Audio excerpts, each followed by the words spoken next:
আজকে একটি গুরুত্বপূর্ণ বিষয় নিয়ে আলোচনা করব, মুদ্রাস্ফীতি।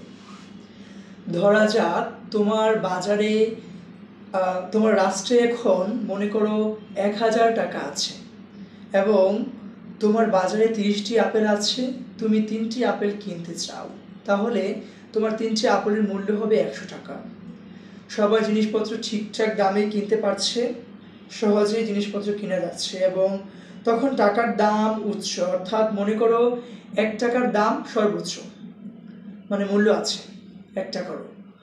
এখন তোমার রাষ্ট্রে তোমার সরকার টাকার দাম বৃদ্ধি করতে চাইছে, অর্থাৎ টাকা বেশি ছাপালো এবং ধরো সেই পরিমাণটা হলো ১০,০০০ টাকা, তাহলে আপেল কিন্তু বৃদ্ধি পায়নি।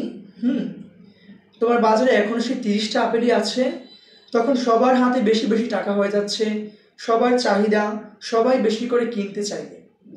লক্ষ্য করে চাহিদা কিন্তু বেড়েছে, কিন্তু পণ্য অর্থাৎ আপেল কিন্তু বৃদ্ধি পায় নাই। এখন তখন ৩টা আপেলের মূল্য যেন কত হবে?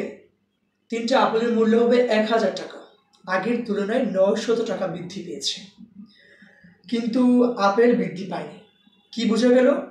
টাকার মূল্য কমে গেছে। তাই বলি, টাকা ছাপানো নয়, বরং সম্পদের পরিমাণ না বাড়ে টাকা ছাপানোর সাথে, তাহলে মনে করো তোমার টাকার মূল্য কমে যাবে আর গরিব আরও গরিব হয়ে যাবে এবং একটা অসামঞ্জস্যপূর্ণ অবস্থা তৈরি হবে, দ্রব্যমূল্যের ঊর্ধ্বগতি